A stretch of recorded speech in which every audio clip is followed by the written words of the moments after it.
entire episode. You know what? Why didn't you just start the whole show? Because I mean, like every time I try and start it, like you're like, oh, hold on. Hold on. What?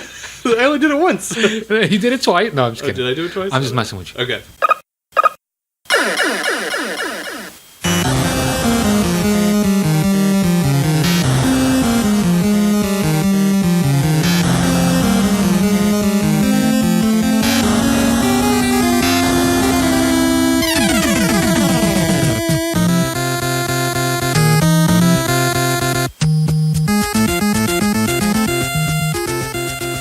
Welcome to Jumpman, a podcast featuring platformers that have scrolled through the hearts and minds of all you jump people. And now with your hosts.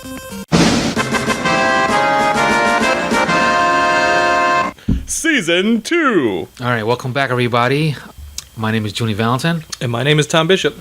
And we are the Jumpmen. And the game we are covering today is Teslagrad. But before we get into that, I see Tom has a Force Awakens shirt on. Yes, I do. And I have my Kylo Ren shirt on. Star Wars fans, yes. You know, we're just... everybody found out last time. Yeah, we're not going to have an hour-long discussion on Star Wars again. Yep. But, Star Wars rules. So, I mean, since our last podcast, is there anything you want to... anything new going on with you, Tom? Not with me, but I do want to just let everybody know, if you haven't noticed already... probably because if you listen to the podcast, you probably don't go to our website very often. But we have a new website, jumpmengaming.com. Yeah, that's right. Yeah. I mean, you knew about it. But, yeah. All right, I didn't realize we didn't say that last time. No, it wasn't ready. So last time we were still using the old website, and I put a lot of work into making sure it would be ready for this time. So jumpmengaming.com. From our Twitter pages, when you click on the link to the website, it was taking us to the old website. I didn't fix Twitter yet. I fixed a lot of things. No, that's fine. Hey, listen, you're the tech guy. I'm not trying to, say that you're not doing a good job or anything like that. I'm not trying to crack the whip or anything. I'm just I'm just saying, to the listeners, I guess I'm pretty much saying, that if it clicks you to the old website, that's fine. You could probably still use that website. The old website has a link to redirect you to or you could just type in, Jumpman Gaming Google and, Google that or put it in the address bar and you're good to go. Yeah. Yep. So let's get into it. Teslagrad. So just so everybody knows, again, the whole thing, there's going to be a lot of spoilers. The whole story, everything is going to be said in this podcast. So yeah, spoilers abound. Right. Yep. So we're just going to do a quick spoiler alert. Okay, Teslagrad. It's a puzzle platformer designed by Rain Games. Yes. They're a 4-man team. Correct. And I like their setup. It's a little different. A lot of indie games, like we talked about Zeo Drifter, it's a 2-person team where you get a coder and an artist, right? Right. And they usually either figure out how to do the sound themselves or outsource the sound or whatnot. But in this team, it's 4 people, and they have like an official game designer. Like the CEO of the company, like his job is to test and design the game. Yeah.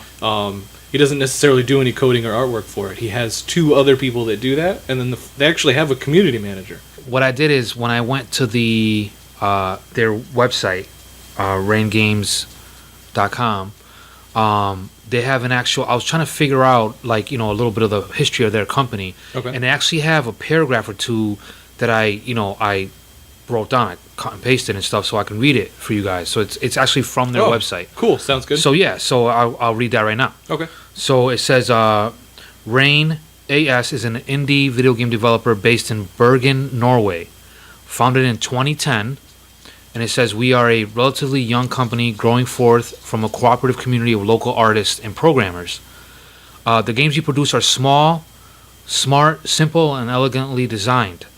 Being comprised of people who all enjoy many different aspects of gaming allow us to blend these different elements together until we find something that sticks, all in the name of creating an enjoyable video game experience. Everyone on our team is passionate about gaming and strive to create games that are not only fun but challenging.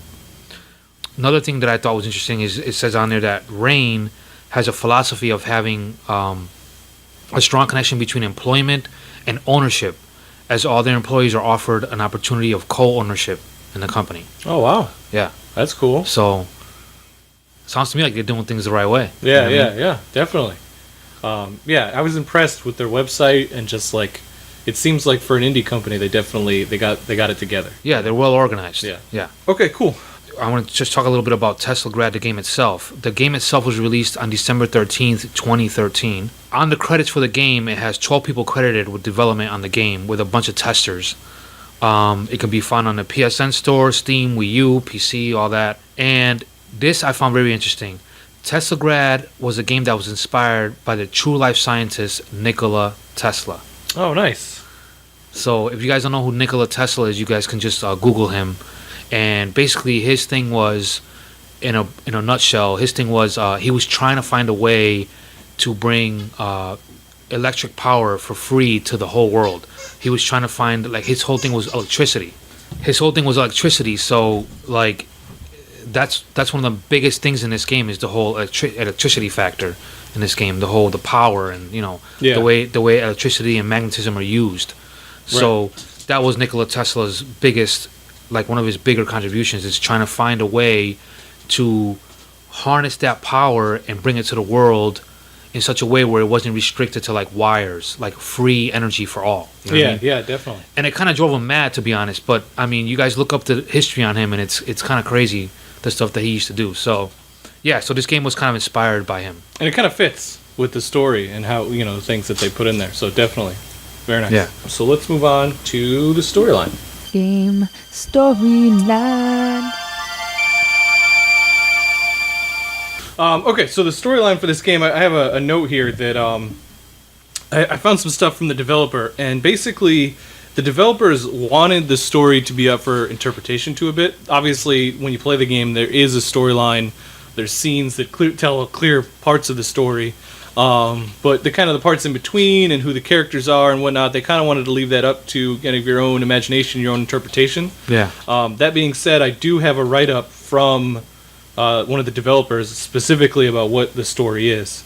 So this is quoting them because there isn't really any in-game text at all about the story. Right, that's the thing. It's one of those things where there's no game text. Yeah, there's no game text. It's totally visual. Which I liked. Yeah, I like that. it's done very well. Yeah, we've both talked about like with Zeo Drifter and some of the other games we played in Mega Man and whatnot. Yeah. Like we really like stories that are told within the game, as opposed to just something you have to read. Okay, so the story is as such. Long ago, the continent of Electropia was ravaged by raving hordes of barbarians. Hell-bent on bringing the lands to its metaphorical knees, cities were lost each day, and there was little hope in sight. A man whose name is now lost, only known as the King, wished to liberate Electropia from the rampaging brutes, and turned to his friend for aid. His friend was a magnificent inventor, and he devised grand technologies to combat the hordes, using the fierce powers of electricity. Slowly but steadily the barbarians were driven back, and the king was declared a champion of the people. The king founded Teslagrad, intended as a beacon of Electropia's new success, and proclaimed the order of Teslamancers as his defenders. But as great men often do, the power, no pun intended, drove him to be paranoid and greedy. No. And he declared the Teslamancers corrupt and had each and every one of them hunted to extinction at the hands of his own personal guard. Right. Their technologies were outlawed and they were painted as traitors. Now many years later, as the young boy who was hidden away from the culling slowly becomes aware of his legacy, you flee Oleg and his men, and something, is it fate, brings you to Tesla Tower to take the mantle of your ancestors to expose the king for his betrayal to the Teslamancers and bring Teslagrad into a new era of enlightenment and electricity. So that's pretty crazy. Yeah. There's a lot of like history there. I love it. Yeah. I like this story. Right. Right. And I think they do it in a way where, like, when you're making a game, obviously one of the things you want to do is have it in history and have character backgrounds and motivations and all this stuff. Yeah. But that can be kind of boring in a sense. Like when you're, to have to tell that. If you do it wrong, it can be boring. Right. Basically, because you're forcing the player to stop and learn. Right. If you're stopping the player and learning, and they got to read something or whatever, but this game never does that. No, they don't. It tells you everything through the narrative and through the play and through the observation. Right. They put things on the walls, paintings, like, you collect these little scrolls. So, like, and the scrolls are not written scrolls. They're like little paintings on the scrolls that tell you the history of the country or of the land, you know. Right. Which is cool. I like that. I found that to be very entertaining, you know, when I was playing the game. Yeah, definitely. The only concern I have with this, not concern, but like complaint, I guess, is that like at some point it shows the king kind of going off to war because the Teslamancers basically refused to help him go to war, and so they built the tower while he was gone. Was one of the cutscenes we saw. It was what it looked like to me anyway. Again, they say it's up to interpretation. Anyway. Right. So the problem I have is like if it was built by the Teslamancers, at some point there's like a not a full cutscene, but something where it's like a picture of all the Teslamancers' heads on pikes, and it's at the very top not the very top, pretty close to the top of the tower, and it's like if the Teslamancers were telling a story in the tower they built, how did they tell the story of them being killed? And then if it was somebody else leaving it there as like a warning, why did they leave all the artifacts behind? Why was the cloak there? Like, it doesn't quite make sense. Mm-hmm. Like, based on reading this and then trying to compare it to what I saw, like, I feel like they just intentionally left stuff out, and I guess that's okay for us to kind of guess. But it bugs me a little. Like, something's out of order there. Yeah. Well, the way I interpreted it was that the king liberated the country, you know, like with his army from the barbarians, right? And then they built it kind of in his honor.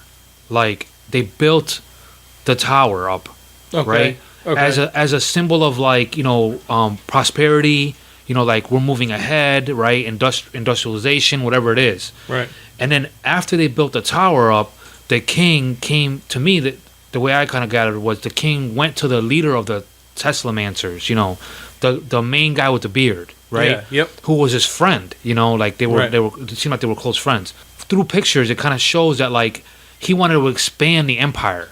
Right. You know what I mean? And the guy didn't want to do that.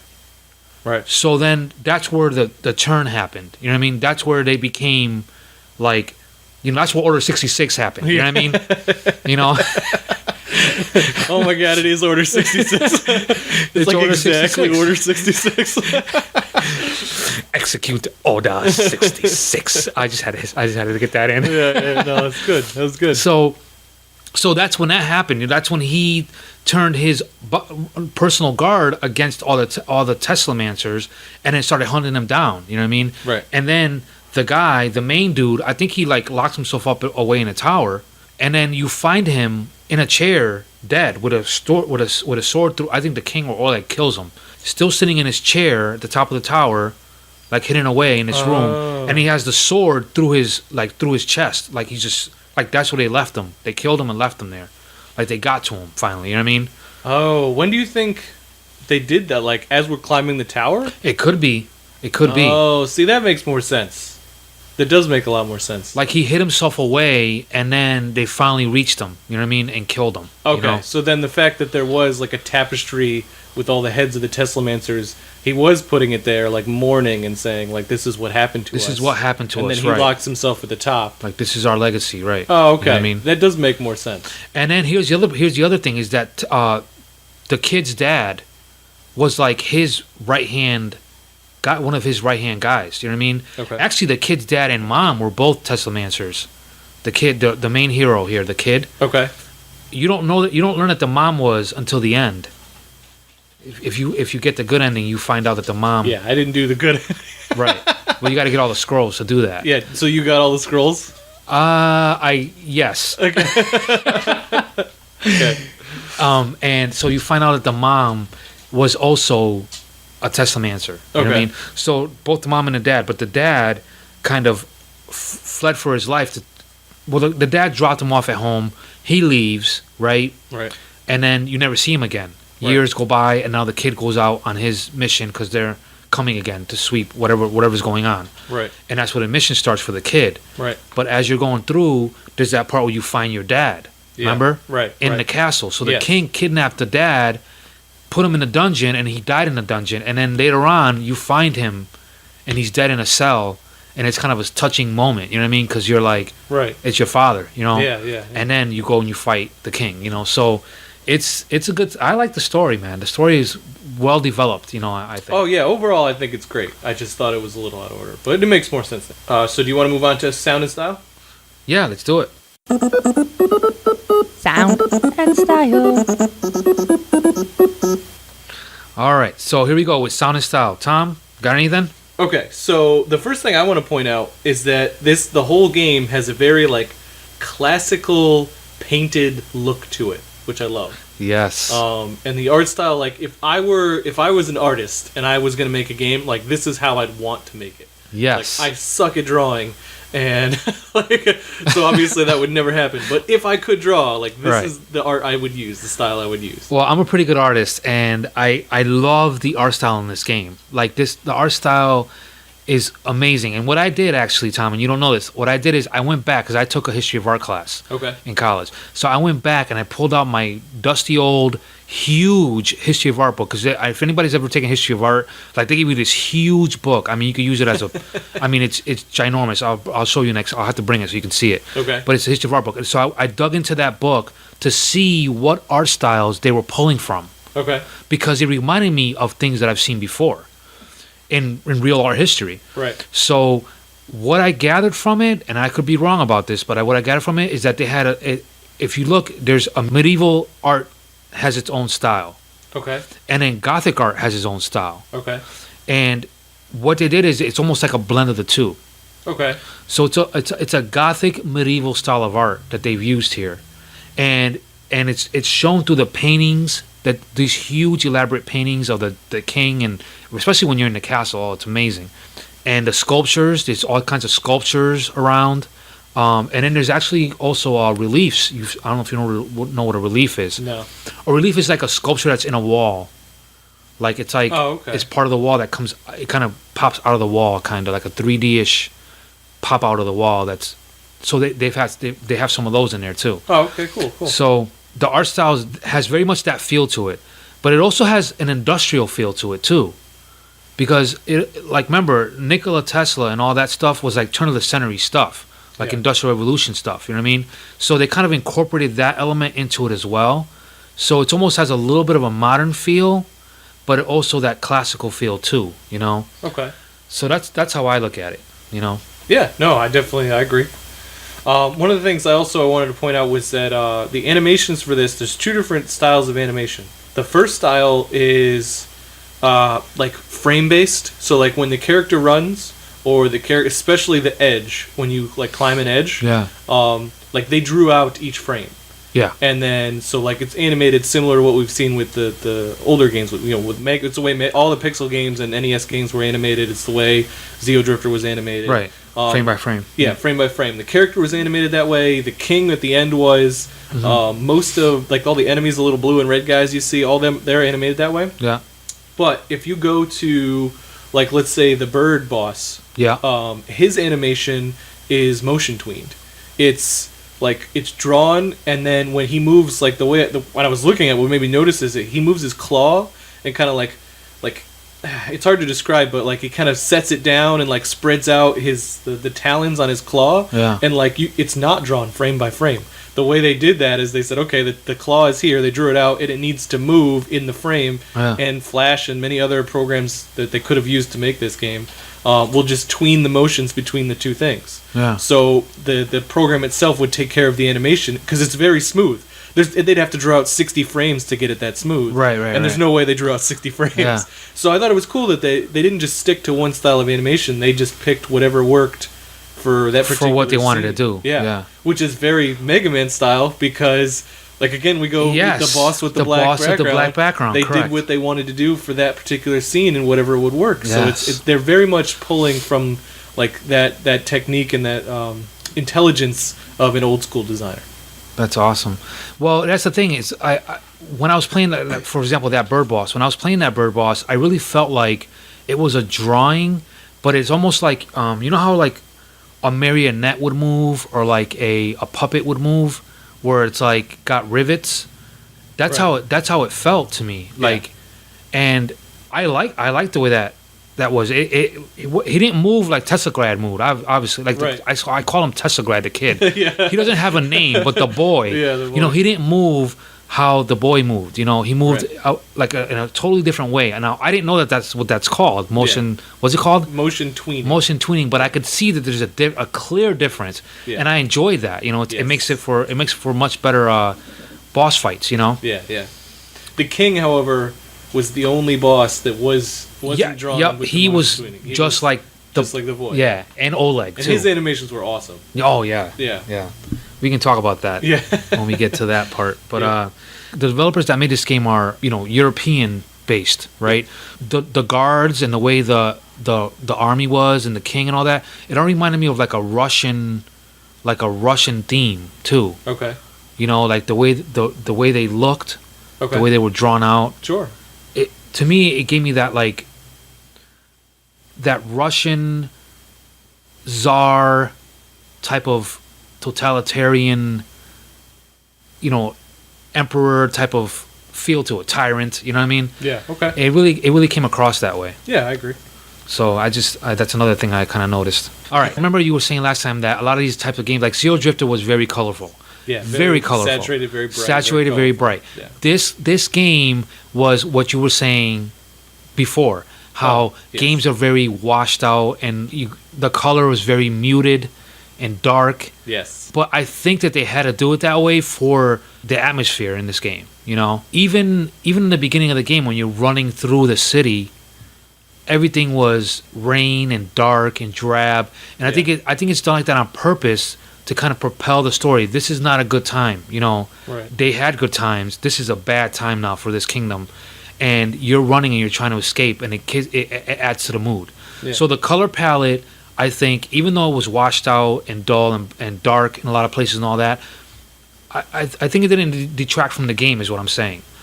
But the hero at all times was very saturated and very bright. Yes. You never lost focus on him. Right. So I think that was done on purpose. You know what I mean? Oh, definitely. And the problem I have though with the hero is his smirky little facial expression never changes. Like in this very painted kind of art style, they could have very easily given him a surprised face. So when anything that the bird comes down and tries to get him, or he walks into that room with all the boxes and the giant cruncher or whatever, he could have looked surprised, and then he could have looked determined. Suddenly his face could have changed. I mean, that's how hard is that to do? Right. I mean, well, here's the thing. I think by doing that, maybe the line of thinking is this game they wanted to convey a serious tone to this game, right? These are bad times. They're doing some bad stuff. These guards and this king, this mad king, right?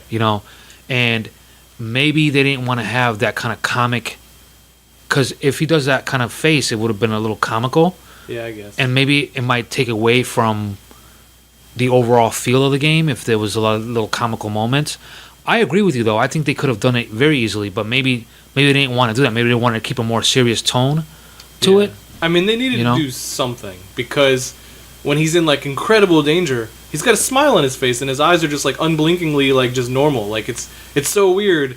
And I know all characters are like that when we play video games, but in a very artistic game like this, when so many of the elements of this game were built to give you an emotion, and then you look at the character and he's just smiling. I kind of saw him frowning a lot of times too, though. When you're climbing and when you're doing things, shooting the thing, when you're shooting that little gun that you get at the end there, that orb shooter, I don't know what to call it, but yeah, whatever. It looks as if he's frowning when he's doing that. He doesn't look like he's smiling. Okay. You know what I mean? So they did change some animations as you progressed. Yeah, okay. I don't know, maybe you just didn't... I just didn't notice it. Maybe you weren't looking for him, or maybe at this point you were just Well, I mean, in the beginning I noticed the smile a lot, so maybe I just stopped looking at him naturally because I didn't want to see it. It ruined the mood a little bit. I don't know, I guess I probably should have kept looking. No, I'm not trying to debunk what you're saying. I'm just yeah. I'm just trying to tell you what I noticed, some things that I noticed, Yeah. No, that's cool.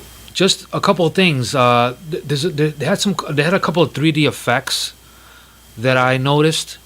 It's a 2D, obviously it's a 2D platformer, right? But there are some 3D elements that I noticed. There was one section where you go through a secret wall. I don't know if you found this, but when I was looking for the scrolls, you got to find secrets. I know you're not big on the secret wall thing. No, I found unless you run into it. You know what I mean? Right.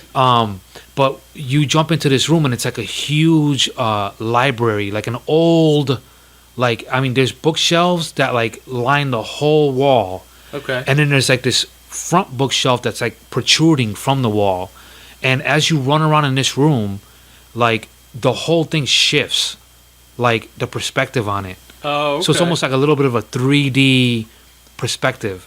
And they did that a couple times in the game. There's another time when you're running across the bridge to the castle and you see the tower in the background. Yeah. Everything is kind of moving as a thunderstorm was happening as you're moving. Right. So they added a couple of like 3D elements in a 2D game to just give depth to some of the scenes that you were looking at, Yeah. So that's another thing that I kind of I liked about the graphics. Yeah, I didn't find that room, but I noticed a lot what you're talking about. There's another one when you're in the castle, and like if you go left, there's like a painting that opens up. I don't know if you went there. I went there by accident because I was like, I can go left or right, and I just picked left. Yeah. And it was the wrong way, but but it leads you to this little hidden room that's like the way the painting opens up from the wall. It makes it look 3D as it's like opening up, like the motion from you walking over. It was really cool, like the way it was done. It didn't just like snap open. It was like there was a like whole subtle animation to it. Yeah. So that was cool. Awesome. All right, so should we get into some sound here? Yes. All right. So That's all you. It's all me. All right. I got a little bit here, but go ahead. All right, cool. No, that's cool. Okay, so sound and style. The sound of Teslagrad. I got a lot to say here, Tom, so bear with me here. Sure. All right, so Teslagrad's OST has 24 tracks. Sound design is by somebody called Martin Vale. The music is done by Jorn Lavol, and he has his own website. That's Jorn, JORN 81 .wix.com. Now, if you go to that website, you can check out some of the samples of his other music. But the thing is that the website is all in like, I want to say it's Dutch or it's another language. Oh, okay. But it's a cool website. You should check it out. So Google Translate didn't work? I don't know how to use that, man. You're the tech guy. I don't know. Oh, no. Sometimes Google picks it up and there's literally... Oh, it just automatically does it? Yeah. I mean, you can kind of tell what some of the things say. It's like, music and composer, and you could read some things. I mean, but it's in a different language. I don't know if it's Polish, or I don't know if it's Dutch, or it's definitely some European language. Got it. But it's a cool website. Check it out. Okay. Then I also want to say that all the music in this game is very atmospheric, and it propels the story along, right? So what they did is they used a lot of like classical style music with violins and etc. With like and it took that and it added like a Nordic or a Celtic feel to it. You know what I mean? Yeah. So it's a blend of like the art, classical and Nordic or Celtic music. Right. And it's very atmospheric. It really screams to me Castlevania. Okay. Okay. And so much so that like I actually pulled up some Castlevania tracks and I want to play those for you and then play some of the Teslagrad tracks just like I did for the other game for Zero Drifter. Okay. And see if you can see some similarities there, because there's heavy similarities to Castlevania, especially my favorite Castlevania game, which is Castlevania Symphony of the Night. So I don't know if you've ever played that game, but I haven't. You're missing out. But Teslagrad, the music with Teslagrad reminds me a lot of that. Lots of choir, lots of like chants, lots of like atmospheric, like moody, like piano or like slow, kind of like haunting music. You know what I mean? Like, okay. I like that a lot. So Yeah. I'm gonna play a couple songs. Then we could see the similarities. Okay, so I'm gonna play a couple of different songs from Teslagrad, some of my favorite songs, and then I'm gonna play a Castlevania Symphony of the Night song that's very similar to it. The first one up is called the Tower Song.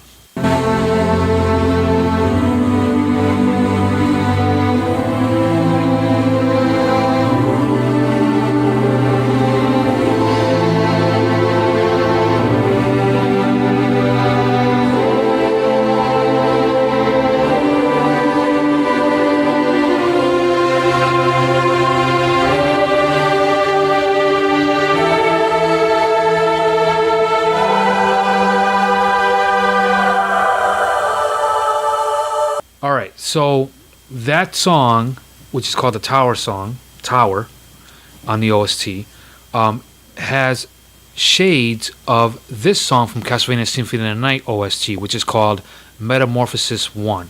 So I'm going to play that for you now.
So what do you think? What do you think of the two? Do you think they're similar? What do you think? So yeah, they sound very similar. Especially the decrescendo that's in there, where they both kind of meander off. And there's obviously the decrescendo is done the same way, regardless. That's what it's meant to do in music. Right. But conductors can conduct it in very different ways. Or in this case, a composer who's using some kind of software could do it in a different way. Yeah. A little faster, a little slower, whatever. But it's like almost identical the way they do it. So. Yeah.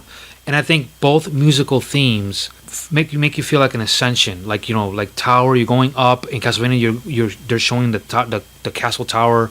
You're going up the castle, right? And then there's they both have kind of like a what's that called? A decrescendo. Yeah, decrescendo. I can't talk tonight. A decrescendo, and that's very similar.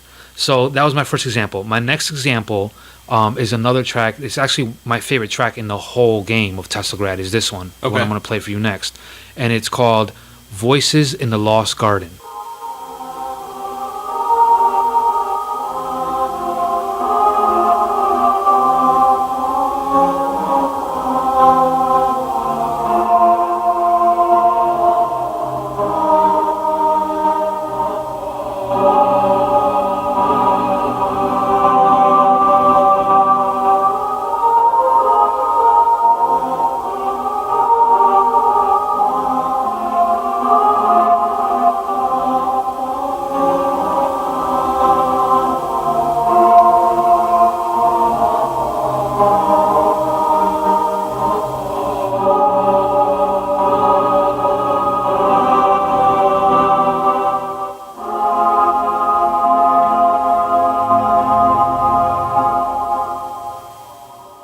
Okay, so that's Voices in the Lost Garden. That's my favorite track.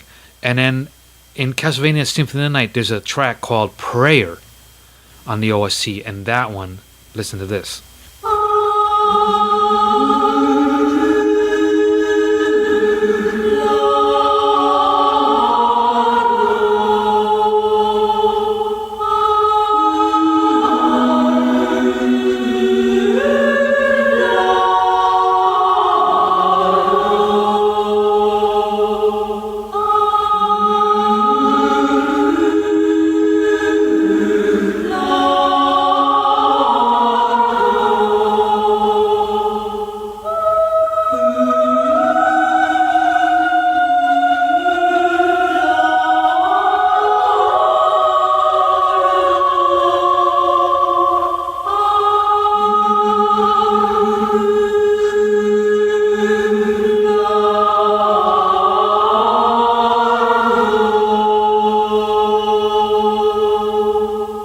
Okay, so those are the two tracks. Wow. Yeah.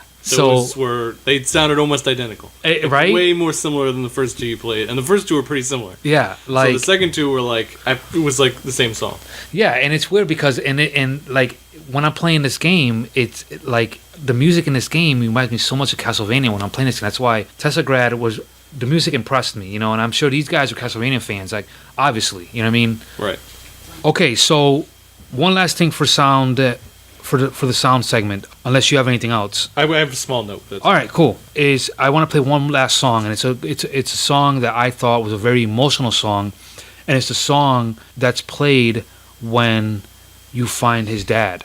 So when you find his dad, everything pauses and this track comes up, Right. and it's a very sad song, and it's his dad is dead, he's found him, and you finally find the fate of the father. So this song is actually called "Dad Is Dead."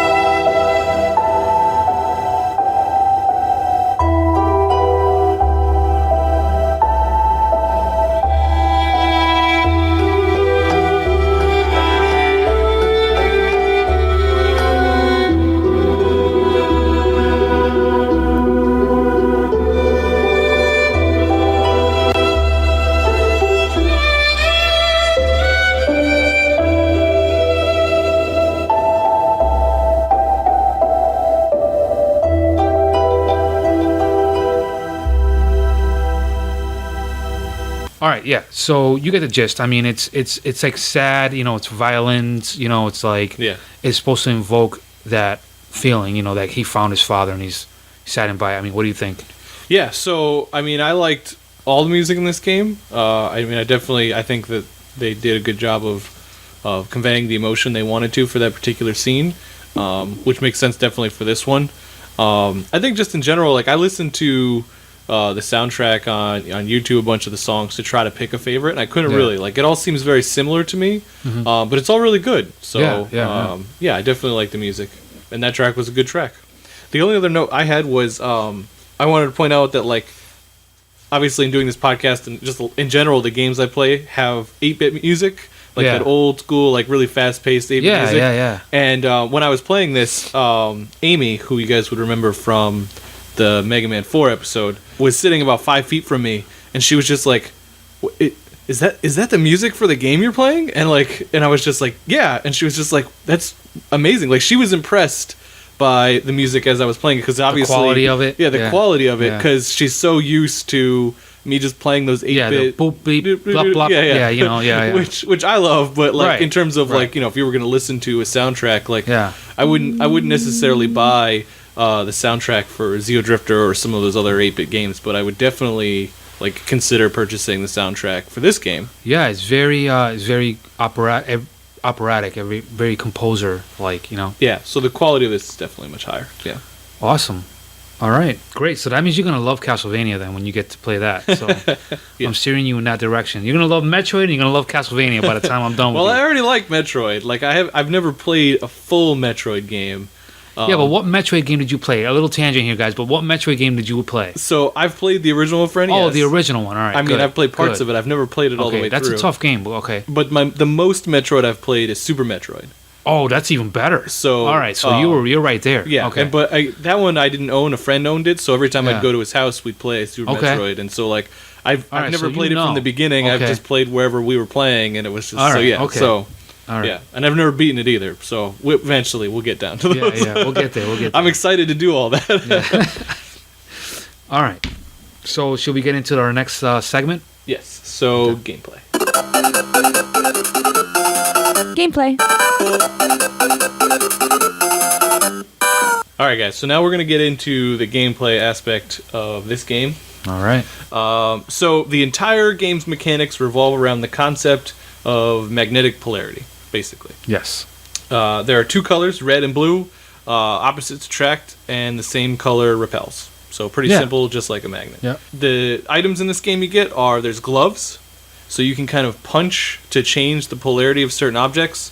There is a cloak, which allows you to change your own polarity so that you can either attract yourself or repel yourself from certain objects. I believe it's boots that give you a teleport. There's a teleport item. Is it boots? They're boots. Yes, that's what I wrote down. So the last item you get in the game is like a rod with an orb on it, which kind of replaces the gloves. So when you go to punch, it shoots out a beam of whatever color. Yeah, a red or blue electricity. Yeah. Yep. Okay, so this is kind of where like my good feelings about the game end in terms of how I was feeling in playing this game. So the first thing is, anybody that does get this game, you need to remap some of your keys. At least I did. So the first thing is the Did cloak. they give you that option?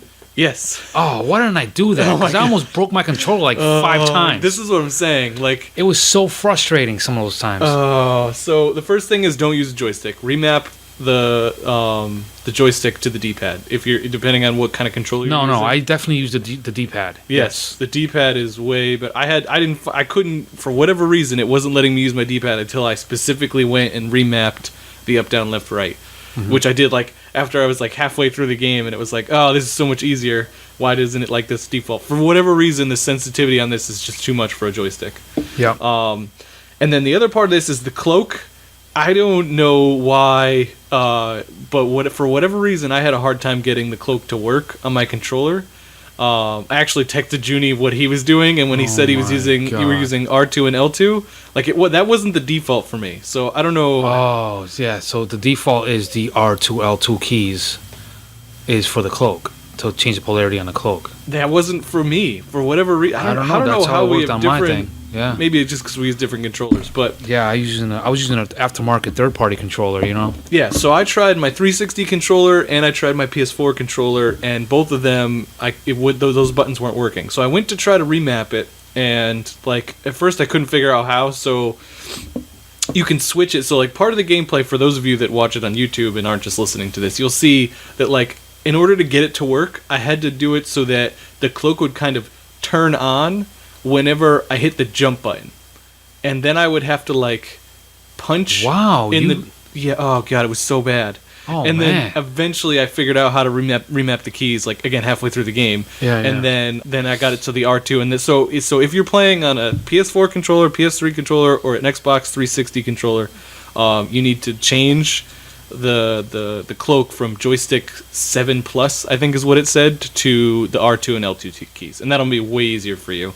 Yeah. And then the other part of it is you may want to change the see, in most games in platformers, the shoot button is the button that's on the left. So of your 4 buttons that are on the right of the controller, when you shoot or use a weapon Correct. attack, it's usually the button that's on the left, right? In this game, that's the teleport, and that's like opposite of every other game we've ever played. You see, I didn't have that problem. Maybe my joystick is just because it's a third-party aftermarket Maybe joystick. It just kind of worked the way it should have worked. Yeah. So I didn't have all those problems with the controllers. Yeah, so I would remap the teleport to the right button, so circle or B, and then it feels more like a dash, which is like what every other platformer puts that button as. So like, Yeah. So anybody that's playing this game, okay. So now if we get past that, I'm still not happy with the mechanics. So once I got my controller working and I could actually like function in the game, the biggest thing, my complaint on this was that I played this entire game without understanding how the mechanics work. I looked it up afterwards, like specifically like took the time to write it in for the podcast. Yeah. But like whether red or blue attracted or repelled, I literally just guessed every single time. Yeah, me too. I could not get what goes with what. I couldn't do it. Like, I had to guess every time, and it was lots of trial and error, and there's lots of dying and dying and dying and dying some more, and I was just, like, so frustrated with that, And I felt like some of this was very glitchy, too. Like, there were some issues with the cloak, with the whole, sticking to walls and things like that. Like, they would just push you off into oblivion or knock you into an electric fence or whatever it is, and they'll kill you out of the way. It was frustrating. Go ahead. I'm sorry. No, that's okay. No, you took the words right out of my mouth. Man. Are you familiar with what's called Box 2D? Do you know what that is? No. Okay. Have you heard of Angry Birds? You've obviously heard of Angry Birds. Okay. So when Angry Birds, the first Angry Birds, when it wasn't free to play, the first one when it was $1, charged you $1. Yep. We're talking a long time ago now. Yeah. When that game came out, it came out and it basically showcased a physics engine called Box 2D, which is like standard for all mobile games now. It's like it doesn't matter what program you use to make a mobile game. When you enable physics in that program, it uses the Box 2D kind of like functionality, which is like you put a box on a screen and it's going to drop, and it drops in that exact kind of way. Okay. And that's why when you play mobile games, or even some indie games like this, if you see the boxes in this game, they drop just like the boxes in Angry Birds, because it's all the same physics engine. Right. So, I mean, I'm guessing here, but I don't actually know, but I'm guessing they just used that physics engine, and they didn't actually make their own. And, Because what you're saying with the glitchiness is, if they had specifically developed their own physics engine to kind of like, repel or attract, and like, I mean, obviously they had to alter it for that functionality, but it really just feels like they took somebody else's physics engine, put their mechanics into it, and it's like, it doesn't fit quite right. And there are so many times where you're like, that should work, and then it didn't work. It doesn't work, right? Yeah. So, and again, the reason I think it's that particular engine is because there's a lot of boxes in this game that just have gravity and they fall just like all those mobile games and just like all those other games that use this engine. So, I mean, I didn't have an issue with the box falling part. I mean, maybe no, I didn't have an issue with that. That's just the visual cue that I got that lets you notify that. Yeah. Okay, right. So that was the big thing, is everything feels kind of just a little off. And when you go to these puzzles, it's just, that was it. I just tried blue. Oh, blue didn't work. Let me try red. Okay, red works. Like, that was it. That's the game. Like, there was no thinking. It's just frustration. Yeah. The one good thing I will say about this game is that... Wait, before you get into the good stuff, I want to talk about some more of the bad stuff. Because I almost destroyed my... Do you understand how frustrated I was? I was screaming. I was like... I'd be sitting there... My wife is watching TV, and I'm sitting there like, no, like, oh my god, like it was ridiculous, like, and she's looking at me like, what's wrong with you? And I'm like, it's nothing, it's just this game. Yeah. But listen, as much as I love the sound, as much as I love the graphics of this game, and I thought it was a great storyline, and I definitely like beat the game and got to the end. Yep. I worked through it. It wasn't an easy game to work through. You know what I mean? Like, all right, so in Zero Drifter, right, when you get through one of these challenges they give you in the game, you know what I mean? One of these hard areas in the game, the payoff was like, wow, I just did that. That was awesome. Yeah. I didn't get any of that in this game. No. It was like, oh my God, I'm so glad I made that. I'm so glad I'm done with that, Yeah. So if you're the type of person who likes that kind of platformer where they just challenge you to no end, where it's almost borderline frustration all the time, and you just barely make it out of an area to get to the next area, you know what I mean? Then this game is for you, Yeah. But it's going to push you, and I think a lot of people are going to start this game, they're going to start playing, they're going to get to an area like that, and then be like, I'm done with this game, I can't play it, I'm done.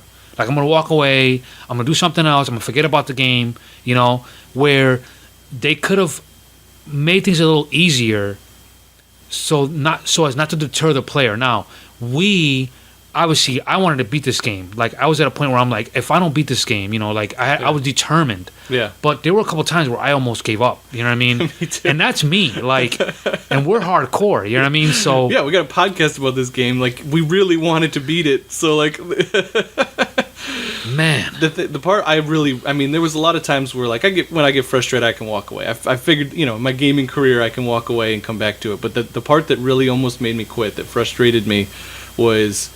You beat the iBoss, and you fall the way down. Oh my! And then it's like, oh, by the way, because you decided, because with the game wasn't very good, and you didn't want to collect these extra things if it was too hard, so you just kept going. Yeah, so now they force you. Now they force you to go back and get the scroll. And I was just like, I don't want to do it. I didn't want to do it either. And you know why I did it? You know what I did is it said to me, at least you can get 15 of them to open this door. Right. If they would have said you got to get all 36 of them to open this door, I wouldn't have done it. I would have been like, no. I'd have given up. I definitely would have given up. So at least they gave you, all right, get half of them, and then we'll let you open this door. Now, right. I went out and I went and back and I went and got the others because I want to know more. If you want to know more of the lore and the story, you have to kind of get them because it fills in your little menu screen. And that's the other thing we can talk about, but I know you're getting to it, the menu, how messed up that was. Yeah.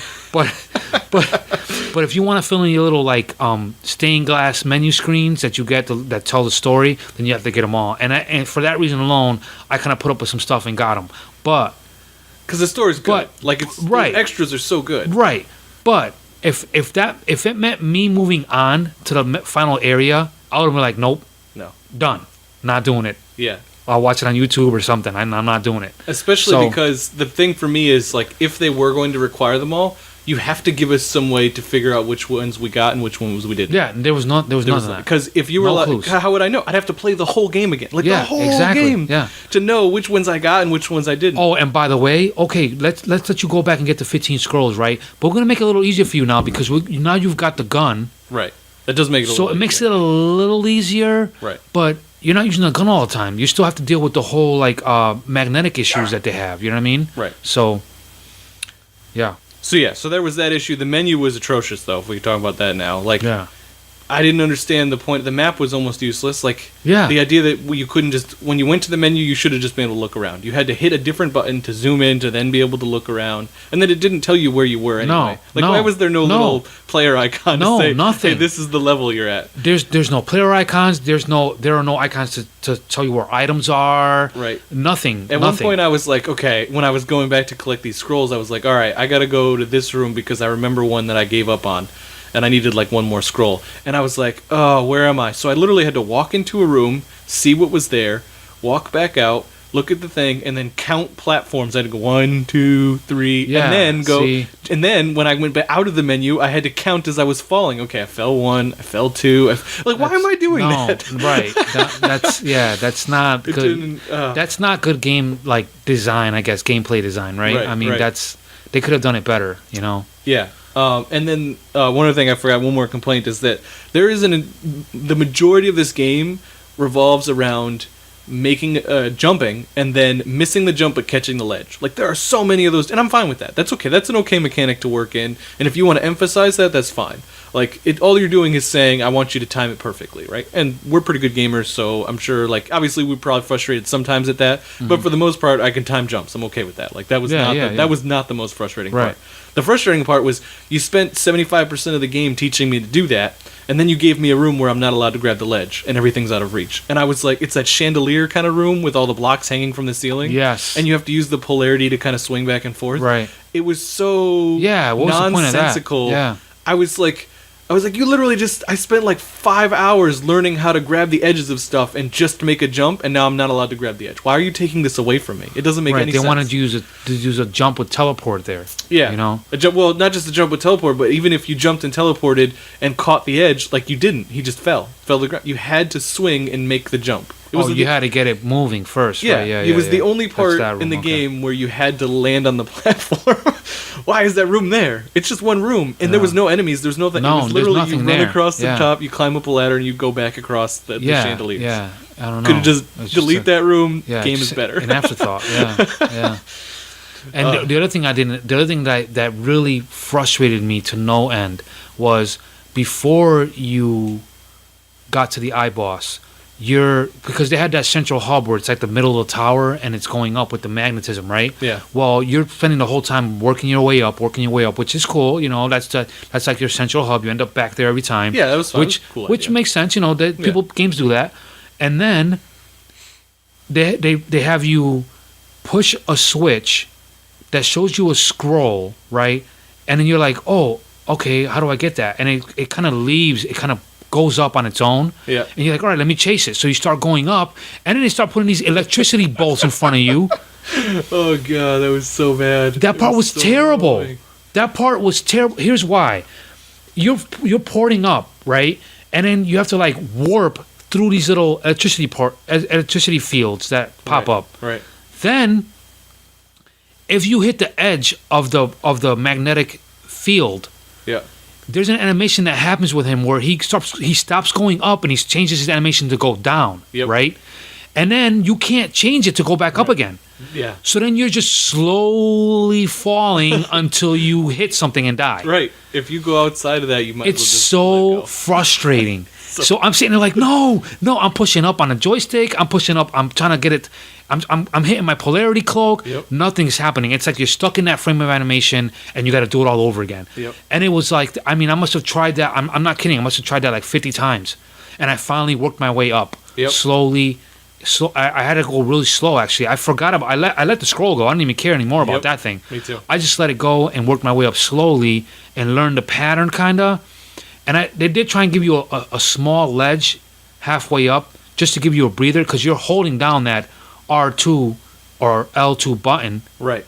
And that's hurting your fingers. You know what I mean? Right. So that whole area they could have just done away with. You know? Yeah, but I don't understand why putting that there. Why did they put that there? Going slower. Yeah, I don't know why they put it there. But going it didn't slower make any sense. didn't.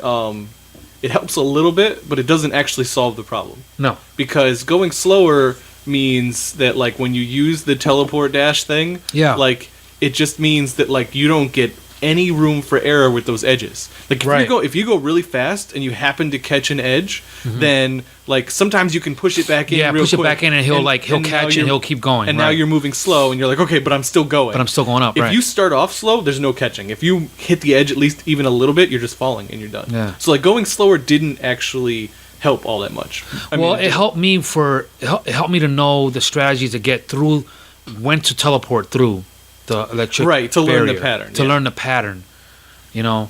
But man, they could have just removed that. Well, why? Why at that point in the game? You know, I mean, or they could have just done a couple of them, just one or two. But they kind of stretched that section out like almost all the way up. You know, Yeah. it was longer than it needed to be. Yeah, definitely. So things that I liked about the game, though, and this kind of goes as to when I watched a preview, I thought there would be more combat, and I will say that the boss fights are my favorite part of this game. Oh yeah, And they're done really well. yes, The animations are amazing. The gameplay for all the boss fights is amazing. Like, if this game had more bosses and less puzzles, I would have liked it more. Now, I know Yes. that seems kind of weird because it's a puzzle platformer, and, like, I shouldn't be saying that, but, like, they did such a good job with the Yeah. boss fights. yeah, yeah. I mean, my favorite boss fight, hands down, was the bird. I love the bird. Yeah, that was pretty cool. It's such a cool fight. How you can like teleport right in its cage in its stomach, you know? Yeah. Smack it with the glove and then teleport your way out. You know what I mean? That was Right. pretty cool. I didn't know that at first. I'm like, he killed me a couple times until I figured that out. I'm like, Yeah. wait a minute. That looks like a cage in his chest, you know? Yeah. Yep. Yeah, it's cool. So definitely my favorite boss fight was the bird, but they're all good. There's only 4 bosses? Yeah, there's the bird, the eyeball, The the first junk monster, junk monster, and then the king. and the king. Oh no, and then I'm sorry, Oleg. Oleg, yeah. Oleg. Which that fight was okay. Yeah, I like that fight. Yeah. And his animations are so cool. The way like he Oh, looks man. frustrated and he tries to shoot you. They did a good job with Oleg. Yeah, they did. Yeah. Yeah. I mean, can we pause right now and talk a little bit about Oleg? Because I got a Oleg theory that I wanted to share go with ahead. you. Yep. All right. So basically, my theory of Oleg is that even though he seems like a bad guy, like he's the king's right hand guy, and he's like the leader of the army, and he's like seems like he's like killing a lot of people and doesn't care, Yeah. like that he's actually like the leader of the resistance Okay. to the king. Okay. Because there's an area you find that there's a couple things that cue me into that in the game. One is when you first beat him, right? Yeah. You fight him. Well, he chases you in the beginning, and then you don't see him after that. And then he chases you again in the game, and then you end up fighting him. And then after you beat him, when you shock him, he falls through the thing, and then you fall down with him. And then when you get down there, you land in your first theater, and you start watching the story of what's happening, what the past of the kingdom, Yep. And while you're doing that, Oleg is standing inside I don't know if you noticed this. He's standing inside the columns watching you. I didn't notice that. Wow. Yeah, he's there. And then after the story's over, you turn to go leave, and then he's like watching you, and he does this like little look like he looks like he's sad, and then he kind of like leaves. You know what I mean? Right? Huh. Like in the shadows, he pokes his face out, kind of looks at you, and then he leaves. Right. Right. Okay. And then later on in the game, like you find this other little room that has like these treasures, like these little like a treasure chest with like some gold and some things, and there's a sketch there, and it has like Oleg. It's like a sketch of Oleg. Okay. And you go up and you find this other little room, and I guess maybe it's his room, but it's like a secret room, and it has like a resistance, like almost like propaganda type stuff in there, where it seems like the guards, like he's gonna pay them off to go against the king. Like maybe he wants the power, or maybe he's resisting somehow. Yeah. Well, there's also the part where like after you fight the eye, he doesn't kill you.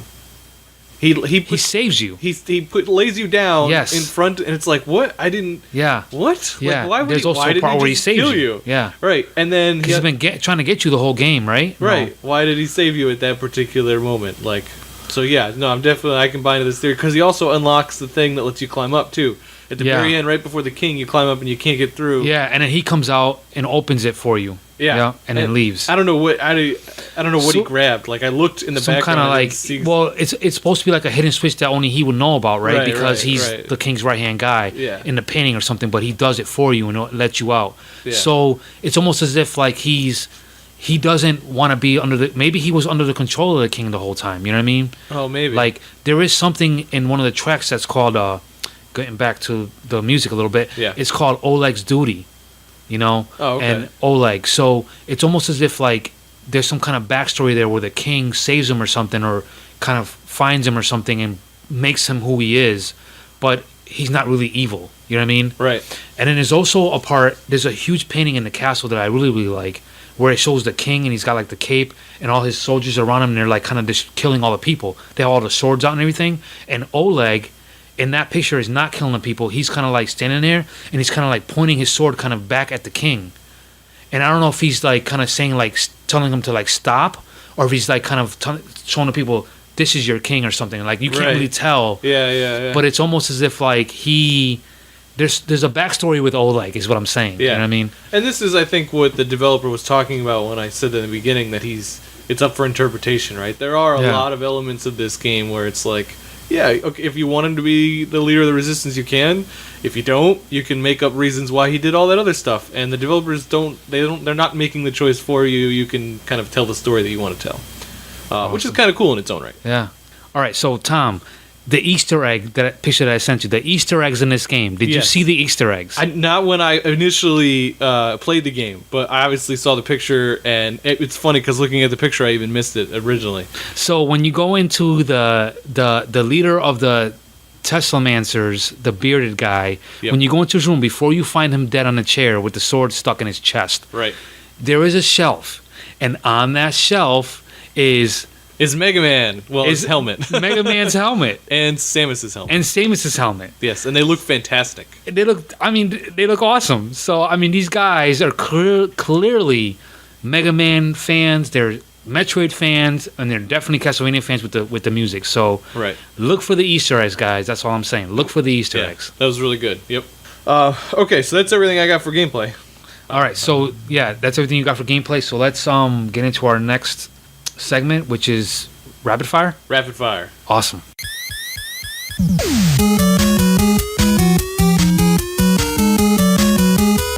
Rapid fire. Pew pew pew pew. Okay, so we're back. So Tom, we want to tell them a little bit about rapid fire, how this is going to work. Yes. So we talked about last time. We are now Steam curators for anybody that also uses Steam. If they want to follow us, it's Jumpman Gaming. But before you can actually find us, apparently we need to recommend 10 games. The original goal was to just kind of upload them and put our recommendations in as we do the podcast for that particular game. But I'd like you guys to be able to search for us. So for Rapid Fire this time, we are going to pick a couple of games that we've played that we recommend.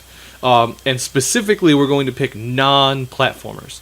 So Correct. This isn't a spoiler for any of our future episodes. Any game that we pick now is a game we're not going to cover in this podcast because it's not a platformer. Or a side-scrolling platformer involving jumping, that kind of thing. Right. So that's our rapid fire. I'm going to get some time on the clock here. How much time are we getting this time? I don't know. What do you want to do? Like 15 seconds? Is that enough? Wow, that's fast. Or 20 seconds? That's real rapid. I think it was like 20 seconds we did last time, right? I don't know. It's been a while. Yeah, so let's do 20 seconds. All right, we'll do 20. 20 seconds. Wow. Ah, man, that's fast. Am I going first? You going first? Who talks first? Me? You talks first? Me? You? That's good. That is 2 Star Wars references. That's awesome. I just can't understand you through all that apparatus. That's too good. Man, that line, that character is just awesome. Okay, cool. So I'll go first. I don't mind going first. Do it. So it's going to be every 20 seconds we'll switch. Okay? And go. Okay, so for my first game is going to be Bastion. It is a top-down kind of action-adventure game, like really old school in the sense of Legend of Zelda type thing, but it's obviously updated graphics. The item upgrade system is amazing on it. There's a whole kind of hub area where you can upgrade weapons and different abilities. And time. My game is gonna be Kung Fury Street Rage. So this is like a game based like in an 80s style, but it's like a beat 'em up brawler style, like in the vein of Streets of Rage or Final Fight, and you're Kung Fury, and he's just kicking ass all over the place. Nice. My next game is Evoland 2. I'm not sure, I may have mentioned this in a previous podcast, but just don't play Evoland 1. Skip Evoland 1, go right to Evoland 2. It's like an RPG game. There's different characters leveling, but there's also like it's top down like Zelda kind of style. I'm out. Out. All right. My game is my next game is called, it's a shmup. It's called Zatazius. Satazius. And basically, if you like Gradius or any of those type of games, this is right up your alley. Just like Gradius, but done by Capcom actually. Nice. My next one is the Banner Saga. If you're a fan of Final Fantasy Tactics, this is like an upgraded version, not upgraded, but like a newer version of it. It's an indie game. Again, it plays out exactly like those kind of things, like Tactics Ogre and whatnot. It actually uses a very painted graphic style similar to Teslagrad. So if you like the style of Teslagrad, but the mechanics of Final Fantasy Tactics, I'm out of time. All right. My last game is called Radical Roach, the deluxe edition. And this is actually a shmup, but you're a roach and you're flying around, and it's got a lot of the hand-painted graphics, and it's a funny game. It's like, it's set in a post-apocalyptic, like, time, and you're a roach, and you're just like, it's like a shmup, but you're a roach. It's awesome. Try it out. Very nice. My last game is going to be Hero Siege. Hero Siege is very similar to like an 8-bit, like very old school graphics style, like Diablo game. There's basically just a zone you zone into, and a bunch of waves of enemies come at you, and you just slaughter them over and over again and collect gold and loot and different items and upgrade your character and level. And there's a whole like defense mode and siege mode, and it's a really good game. You should check it out. Awesome. And that is time. Very good. All right. That's a rapid fire. That's a good one. Perfect. One for the books. Definitely. That was a good one. I like that. Yeah. So all those games are going to be updated on our Steam Curator site, whatever it's called. Yeah. And you can get the link there if you want to check us out there. Good. Very nice. Awesome. All right. So for our next segment, we'll get into the ratings section. The Jumpman's game rating system is as such. A subpar game gets a pitfall because it's so bad it falls into a pit. An average to good game gets a dash because you should run through it. If the game is a must-play because it is platforming genius, then it gets a jump because you should definitely jump on and play it immediately. If both hosts jump on a game, it gets the highest rating possible, a double jump. Okay, so for our rating system, Tom, take it away. Okay, so I'm going first this week. And this shouldn't be too much of a surprise, but I am giving this game a pitfall. Wow. So the gameplay for me. Okay, so here's the thing: is I like the boss. It's a surprise fights. to me. Yeah, it is a surprise. It is a surprise to me. I mean, I know I kind of talked nicely through the graphics and the music, and again, the soundtrack for this is great, and the way it looks is great. But gameplay for me is like everything. It's yeah. everything. It's If I'm not having fun playing the game, if I'm constantly getting frustrated, I'm not going to recommend it for other people. Okay. I'm glad I personally got this one on sale. Thank God. If I had paid full price, I'd be really angry. Mm-hmm. So for those of you out there that really like puzzle platformers, I would say, okay, maybe you want to try it. But if you're not sure, then I'd say don't get this game. Watch it on YouTube. Watch somebody play it on Twitch. You'll get the experience of the music. You'll get the experience of the visuals and the story and all that kind of stuff. And then somebody else gets to be frustrated instead of you. So definitely a pitfall for me. All right. Well, my rating on this game is definitely a dash. Okay. So definitely wait to get it on sale. Okay. On Steam or something like the PSN store or something like that. Don't pay full price. I agree with you there. But the reason why I say that is because as frustrated as I was getting with this game, the payoff at the end was worth it to me. Okay. Like the final boss battle with the king was awesome. The music was amazing in the game. The graphics, like the animation, the way the town was, the lore, all of that stuff to me outweighs some of the frustrations that I had playing the game. So I'm glad I played the game, Okay. I'm glad I didn't just skip this game. I'm glad I didn't, stop playing it and walk away from the game, Right. at the very end. And the fact that, when you get all 36 scrolls, you get a different ending, which is a much better ending than the ending you got. Right. Which is actually a much longer ending too. Okay. Believe it or not, was worth it to me. Again, a dash. Definitely wait to get it on sale. Don't pay full price. I didn't want to pay full. I wasn't going to pay full price. Yeah. I'm glad I didn't pay full price. Yeah. The other factor that kind of makes it a dash for me is the fact that it has a nostalgia factor built into the game for me, with the whole Castlevania feel. Yeah. The music and even the final battle with the king was very much like, if anybody who's playing Castlevania out there, was exactly like a Dracula boss battle, like in Castlevania. Okay. Yeah. When you come into a Castlevania Dracula boss battle, like the final battle for Dracula, it's always you walk into his throne room, he's sitting in his seat, he gets up, Yeah. he teleports throughout the room, you got to figure out his pattern. It's the same exact thing. You know what I mean? Yeah, the king fight was good. Yeah, so that's exactly what Castlevanias are like. You know what I mean? Yeah. So the music, the whole feel of Castlevania, I'll definitely give it a dash. Okay, cool. So Yeah, no, I will say that if you do get this game, finish it. Like, I'm glad that I finished the game. Like, Yes. what you said is you're glad you didn't give up. I'm also glad I didn't Right. give up. I think I would have been okay. I think the difference between you and me is that I would have been okay not playing this. If I hadn't started this game, like, I would have been just as happy, like, going to your house and just watching you play this game. Like, that would have, okay. I would have had just a good. So yeah, that's really my recommendation: is find a friend that really likes puzzle platformers, or maybe lie to them if you have a friend that gets frustrated really easily and you want to laugh at them. It'd be hilarious. Find a friend and get them to get the game, and then just go watch them play it, because you'll get all the good parts without any of the frustration. yeah, this again, I warn you. I mean, I give it a dash, but I do warn you that there are parts in this game where you are gonna be extremely frustrated, and you have to go over and over and over and over again just to make it by that part. And you're not going to feel a sense of satisfaction when you get by that part, is the thing. You know what I mean? Right. You're going to feel like, okay, I'm moving on to the next area.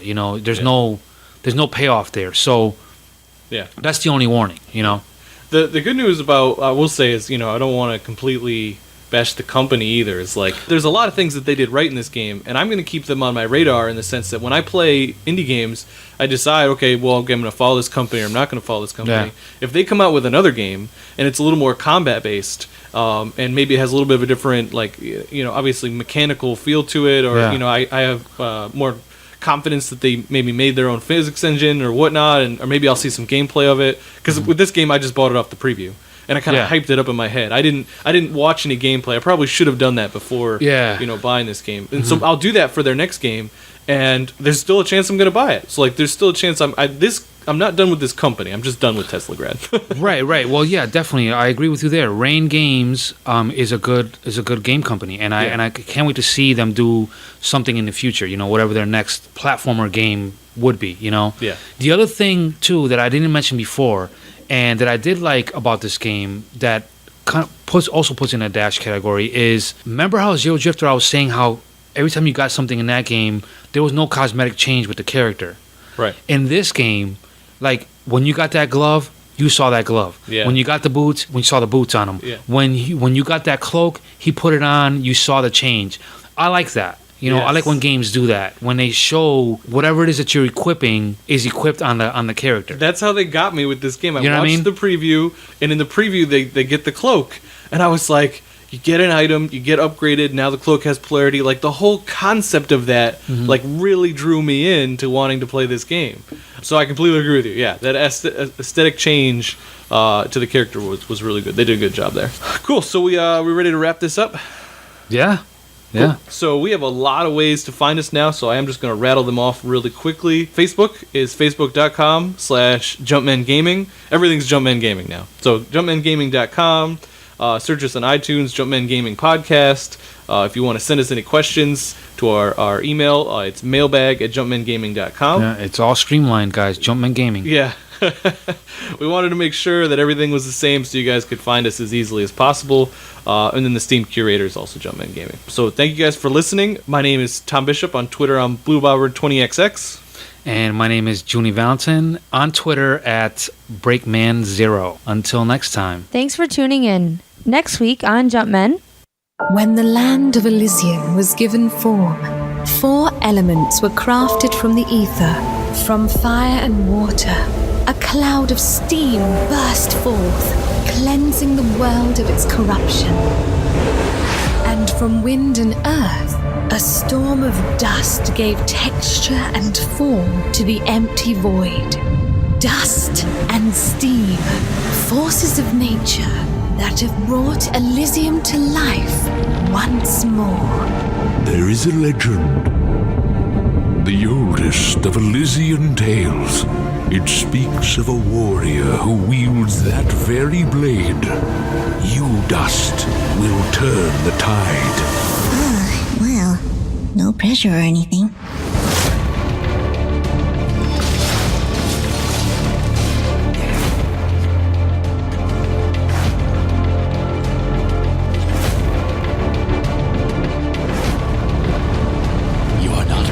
For the journey ahead.